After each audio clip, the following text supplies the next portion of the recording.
Bonjour, nous arrivons au compte 65, autres charges. Ce compte est subdivisé en des sous-groupes dont nous avons les pertes sur créances clients du compte 6511. Ici, il faut débiter le compte 6511 par le crédit du compte 52. À la suite d'un litige avec un client, si l'entreprise décide de constituer une provision pour couvrir les dommages et intérêts, il faut débiter le compte 659 par le crédit du compte 499. Puis, à la libération des frais, il faut débiter le compte 6511 par le crédit du compte 52. Et pour finir, donc, il faut procéder à l'annulation de la provision sans objet en débitant le compte 499 par le crédit du compte 759. Donc, les créances douteuses sont celles sur lesquelles pèsent des risques de non-recouvrement en raison des difficultés financières du débiteur. Elles s'enregistrent en débitant le compte 416 par le crédit du compte 411. Et juste après cela, il faut constater la provision en débitant le compte 659 par le crédit du compte 491. Certains clients peuvent directement passer au stade de client déficitaire sans passer par celui de client douteux. Les clients totalement irrécouvrables ne sont pas l'objet de provision mais doivent être soldés en débitant les comptes 65, 11 et 443 par le crédit du compte 411. Donc, pour provision des créances HAO, on débite le compte 829 par le crédit du compte 498. Passons au manquant en caisse du compte 65, 12. Ce compte constate les manquants en espèces qui ne sont pas imputables au caissier. Il faut débiter le compte 6512 par le crédit du compte 57 caisse. Les pertes sur autres débiteurs du compte 6515. Ce compte enregistre le crédit détenu sur quelqu'un d'autre, plus précisément sur les partenaires d'affaires autres que les clients. Lorsque ces partenaires tombent en faillite ou sont partiellement recouvrables, l'on débite le compte 6515 du montant de la partie non recouvrable par le crédit du compte de tiers. Quote-part de résultats sur opérations faites en commun du compte 652. Sous cette dénomination sont visées les opérations effectuées dans le cadre de communautés d'intérêt, dont la plupart courantes est celle qui revêt la forme de société en participation. Cependant, la communauté d'intérêt peut aussi bien lier des entreprises entre elles. Comme exemple, c'est le cas des sociétés en participation et des pools. Elle peut aussi lier des entités à des particuliers, comme c'est souvent le cas des KIRA, donc les parts de navires en copropriété et généralement les placements en produits divers tels que les conteneurs, les wagons, diamants, etc. Les dispositions comptables exposées ci-dessous pour les sociétés en participation sont applicables, sauf dispositions particulières, pour toute autre communauté d'intérêt. La répartition du résultat présuppose que la comptabilité de la société en participation est tenue par un agent seul connu des tiers. Cette méthode est dite du partage final. Dans la comptabilité du gérant, la quote-part dans les résultats revenant aux coparticipants sera portée en cas de bénéfice au début du compte 652, donc transfert de bénéfice au non-gérant. En cas de perte, elle est portée au crédit du compte 752 de même intitulé, donc transfert de perte au non-gérant par le crédit ou le débit des comptes courants des intéressés, donc le compte 463. Dans la comptabilité des autres coparticipants, donc les non-gérants, la quote-part du résultat leur revenant dans les opérations faites par l'intermédiaire d'une société en participation est inscrite suivant le cas au crédit du compte 752 ou au débit du compte 652 par le crédit ou le débit du compte courant du gérant du compte 463. Quote-part de résultats annulés sur exécution partielle de contrat pluri-exercice du compte 653. En cas d'existence de bénéfices partiels à l'inventaire, cette méthode ne vise que les contrats prévisionnellement bénéficiaires. La quote-part de bénéfices calculée comme enregistrée au début du compte 465 par le crédit du compte 753.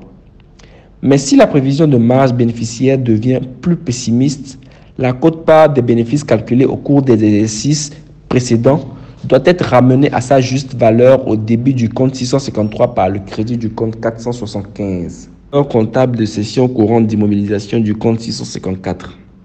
En cas de cession courante d'immobilisation, ce compte est débité du montant de la charge par le crédit d'un compte de tiers, de trésorerie ou d'immobilisation pour le compte. Reversement de TVA.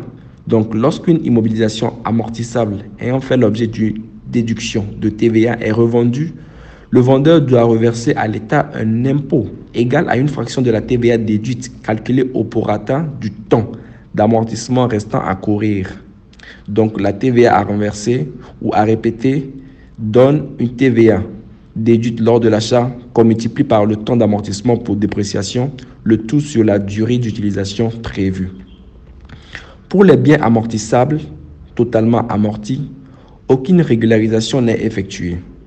Le redevable qui effectue la régularisation délivre au nouveau détenteur du bien une attestation certifiant l'exactitude du montant de la taxe répétée pour lui permettre de procéder le cas échéant à la déduction. À l'exception du reversement de la TVA, les écritures de cession sont donc identiques à celles qui constatent la vente d'une immobilisation exonérée de TVA. Ces reversements doivent être imputés au débit du compte 81 ou 654 par le crédit du compte 4441. Il faut noter que la régularisation des déductions de TVA est codifiée par l'article 34 de l'annexe 3 du livre 2 du Code général des impôts. Ce reversement correspond bien à une régularisation de TVA et non à une facturation de TVA. Imputé au débit du compte 81, il aura une incidence sur le résultat sur cession. Perte de change sur créances et dettes commerciales du compte 656. Ce compte enregistre effectivement les pertes de change générées sur les créances et dettes commerciales. Il est enregistré en résultat d'exploitation au débit du compte 656. Pénalités et amendes pénales du compte 657. Ce compte enregistre les charges acquittées par l'entité au titre de pénalités et amendes pénales. Ceci du fait qu'il est tenté ou se soit soustrait frauduleusement à l'établissement ou au paiement total ou partiel d'un impôt, d'un droit, d'une taxe, d'une redevance, ainsi que des intérêts, amendes et pénalités qui y sont référés, qu'il s'agisse de dissimulation, de défaut de reversement, de manœuvre ou de toute autre procédure frauduleuse. Indemnité de fonction et autres rémunérations d'administrateur du compte 6581. L'acte uniforme de l'OHADA relatif aux droits de société commerciale et du GIE ne parle plus de jetons de présence qui semblent être remplacés par l'indemnité de fonction. Donc, selon l'article 431, lors du versement de cette indemnité, il faut débiter le compte 6581 par le crédit de la trésorerie. Il faut aussi noter que cette rémunération est passible d'une retenue à la source de 16%. Certains associés membres du conseil d'administration sont aussi rémunérés. La journalisation se présente comme suit. Il faut donc débiter le compte 6581 par le crédit des comptes 4424 et 4621. Puis, lors du règlement, débiter le compte 4621 par le crédit du compte de banque.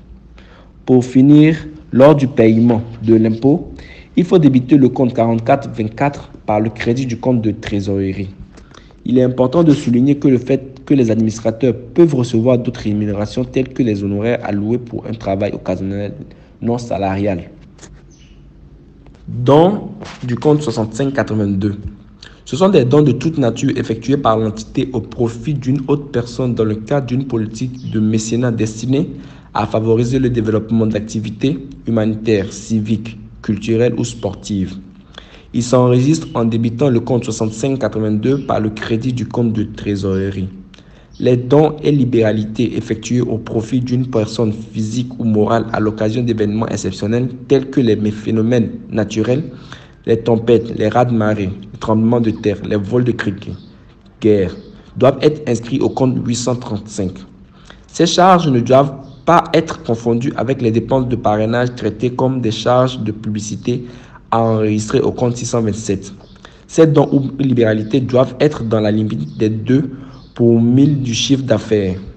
Au-delà de cette limite, tout supplément doit faire l'objet d'une réintégration fiscale. Passons maintenant au mécénat du compte 6583. Il désigne le fait d'aider et peut-être par la suite de promouvoir des arts et des lettres par des commandes ou des aides financières privées que le mécène soit une personne physique ou une personne morale comme une entreprise. Dans une acception plus large, il peut s'appliquer également à tout domaine d'intérêt général comme les recherches, l'éducation, l'environnement, le sport, la solidarité, les innovations, etc. Donc, il s'enregistre en débitant le compte 6583 par le crédit du compte de trésorerie. Les pertes ou destructions d'emballage à rendre du compte 6584. Notons que la non-restitution de l'emballage s'analyse en achat chez le client et en vente chez le fournisseur. Dès lors, elle fait intervenir la TVA. Mais si l'emballage non restitué est détruit ou perdu et non conservé, la facturation du fournisseur n'a plus de contrepartie réelle. Dans ce dernier cas, il nous semble plus approprié de constater la perte dans le compte de charges diverses 6584. Dans la comptabilité du client, il faut débiter les comptes 6584 et 445 par le crédit du compte 401. Cependant, chez le fournisseur, il convient d'utiliser le compte 7071. La découverte de faux billets du compte 6585. En cas de découverte de façon récurrente de faux billets dans la caisse de l'entité, ceci constitue une perte pour l'entité car ne pouvant pas se faire rembourser. Il faut alors considérer la valeur de ces faux billets comme charge et l'enregistrer en débitant le compte 6585 par le crédit du compte 57 caisse. Cependant, si la découverte de faux billets n'est pas récurrente, il faut débiter le compte 83 par le crédit du compte 57 caisse. Autres charges diverses du compte 6588. Ce compte enregistre les frais relatifs aux charges diverses ne figurant pas au poste 658 suscité. Les charges pour dépréciation et provision pour risque à court terme d'exploitation du compte 659. La dépréciation d'un élément de l'actif circulant est enregistrée dans ce compte par le crédit du compte 39 ou 49. En ce qui concerne la dépréciation des biens, on utilise les comptes 69 et 29. En outre, pour les dépréciations financières, on utilise les comptes 679 par le crédit du compte 59. Les créances douteuses sont celles sur lesquelles pèsent des risques de non-recouvrement en raison des difficultés financières du débiteur. Elles s'enregistrent en débitant le compte 416 par le crédit du compte 411, puis en constatant les provisions en débitant le compte 659 par le crédit du compte 491. Les créances totalement irrécouvrables ne font pas l'objet de provisions mais doivent être soldées en débitant les comptes 6511 et 443 par le crédit du compte 411. Il faut noter que pour provisionner des créances à CHAO, on débite le compte 829 par le crédit du compte 498. Ce compte enregistre les dotations pour dépréciation des éléments de l'actif circulant ainsi que les dotations aux provisions pour risque à court terme. Ce compte ne doit pas servir à enregistrer les charges provisionnées à CHAO, donc il convient dans le cas d'espèce d'utiliser le compte 839 charges pour dépréciation et provisions pour risque à court terme à CHAO. Ce compte peut être contrôlé à partir des factures notification de cessation de paiement relevées. Ainsi, à la constatation des difficultés financières du client, il faut débiter le compte 4162 par le crédit du compte 4111, puis provisionner en débitant le compte 6594 par le crédit du compte 4912. En cas d'annulation de la valeur d'entrée de l'immobilisation cédée du compte 654, l'écriture doit se passer en fin d'exercice. Il faut débiter les comptes 81 et 654 par le crédit du compte de classe 2. En cas d'annulation du total des amortissements jusque-là constaté et relatif à l'immobilisation cédée du compte 654, cette écriture doit se passer à la fin de l'exercice. Il faut débiter le compte 28 par le crédit d'un compte 81 et 654.